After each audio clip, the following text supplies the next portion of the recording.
नमस्कार दोस्तों। जब डोनाल्ड ट्रंप अमेरिका के राष्ट्रपति पद का चुनाव लड़ रहे थे तो उन्होंने दुनिया से कुछ बहुत बड़े और हैरत अंगेज वादे किए थे। उन्होंने कहा था, मैं 24 घंटे में रूस यूक्रेन का युद्ध रुकवा दूंगा, मैं ईरान को घुटनों पर ला दूंगा, चीन के ट्रेड वार को खत्म कर दूंगा, अमेरिका को दोबारा नंबर 1 बना दूंगा। सत्ता में आते ही उन्होंने अपनी ताकत दिखाने के लिए पूरी दुनिया को टैरिफ के जाल में उलझा दिया और जनवरी 2026 में वेनेजुएला के राष्ट्रपति निकोलस मादुरो को सीधे उठवा दिया और वहां अपनी पसंद की सरकार खड़ी कर दी।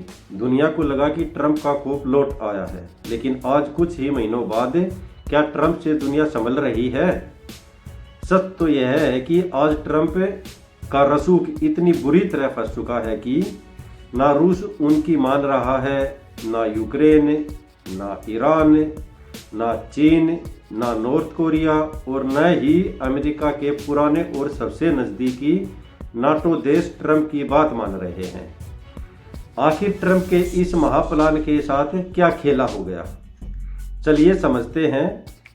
दोस्तों, इतिहास गवाह है कि अमेरिका ने दूसरे विश्व युद्ध के बाद नाटो यानी एक ऐसा सैन्य संगठन बनाया था जिसका इकलौता मकसद था रूस को रोकना और उसे दुनिया पर हावी ना होने देना।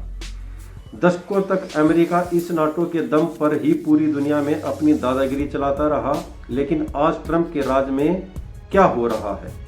जिस नाटो को रूस को घुटनों पर लाना था, आज उस नाटो के अंदर ही बगावत शुरू हो गई है। तुर्की और हंगरी जैसे नाटो के बड़े सदस्य देश अब खुलेआम अमेरिका की लाइंस पर चलने से मना कर रहे हैं। नाटो के देश खुद अंदर से इतने बट चुके हैं कि उनके पास अब यूक्रेन को देने के लिए ना तो हथियार बचे हैं और ना ही रूस से टकराने की हिम्मत। ट्रंप ने नाटो देशों से पैसे तो वसूलना चाहते हैं, लेकिन वो यह भूल गए हैं कि आज नाटो खुद अपनी आखिरी सांसें गिन रहा है। ज्यादातर नाटो सदस्यों ने राष्ट्रपति डोनाल्ड ट्रंप को ईरान युद्ध में सीधा सैन्य साथ देने से स्पष्ट इनकार कर दिया। यूरोपीय देशों का मानना था कि यह लड़ाई सीधे तौर पर अमेरिका, इजराइल और ईरान के बीच का मामला है, नाटो का नहीं। इस कमजोर नाटो का फायदा उठाकर पुतिन ने ट्रंप को अब तक का सबसे बड़ा तमाचा मारा। ट्रंप ने दावा किया था कि वो यूक्रेन युद्ध को चुटकियों में खत्म कर देंगे। उन्होंने बहुत कोशिश की और अभी मई 2026 में रूस और यूक्रेन के बीच 3 दिनों का सीज फायर भी करवा दिया। ट्रंप ने ट्वीट किया कि यह शांति की भी शुरुआत है, लेकिन हुआ क्या? जैसे ही 3 दिन का समय खत्म हुआ, पुतिन ने ट्रंप के दावे को धत्ता बताते हुए यूक्रेन पर इतिहास का सबसे भयानक हवाई हमला कर दिया। कीव की इमारतें मलबे में तब्दील हो गई।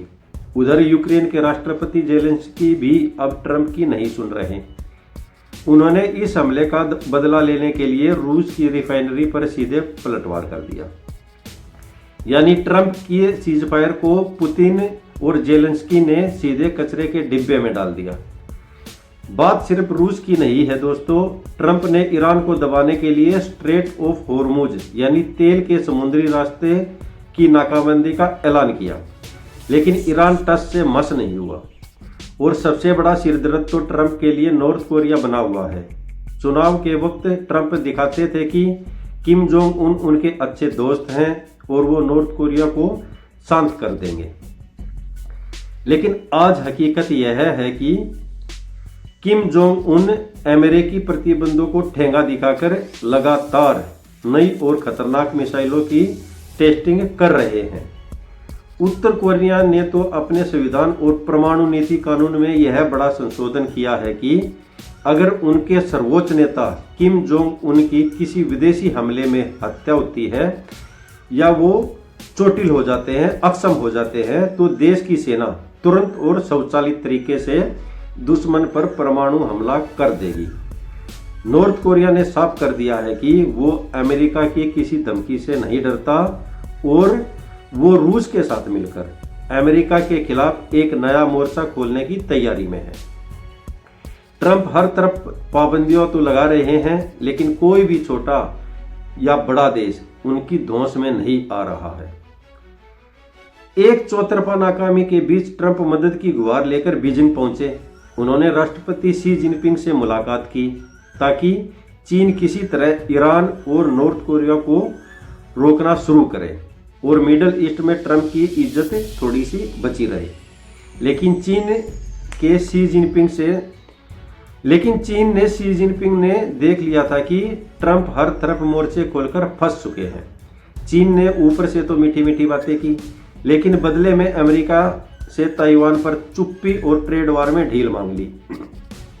यानी ट्रंप दुनिया को झुकाने चले थे, लेकिन चीन ने खुद ट्रंप को ही बैकफुट पर ला दिया। यह साफ है कि चुनाव में चिल्लाकर भाषण देना एक अलग बात है और असल दुनिया की जियोपॉलिटिक्स को संभालना बिल्कुल अलग बात। वेनेजुएला में एक छोटा एक्शन लेकर ट्रंप ने जो अपने पीठ थपथपाई थी, आज वैश्विक स्तर पर वो पूरी तरह बेअसर साबित हो रही है। ना उनका बनाया नाटो उनकी बात सुन रहा है और ना ही नॉर्थ कोरिया जैसा देश उनकी धमकियों से डर रहा है। ईरान तो पीछे पड़ा ही है। दुनिया अब बदल चुकी है दोस्तों। अब कोई भी देश वाशिंगटन के एक आदेश पर घुटने टेकने को तैयार नहीं है। दोस्तों, आपको क्या लगता है, क्या ट्रंप वाकई इस बदलते हालात को संभाल पाएंगे या अमेरिका साम्राज्य का दबदबा अब हमेशा के लिए खत्म हो चुका है? अपनी राय और अपने सुझाव कमेंट में जरूर लिखें। आपका एक लाइक और एक सब्सक्राइब खुला आसमान ऑफिशियल चैनल के लिए संजीवनी का काम करेगा दोस्तों। हमें आपके सब्सक्राइब की, लाइक की बहुत ज़रूरत है। वीडियो देखने के लिए धन्यवाद। जय बाबा जिंदा, जय शिव शंकर।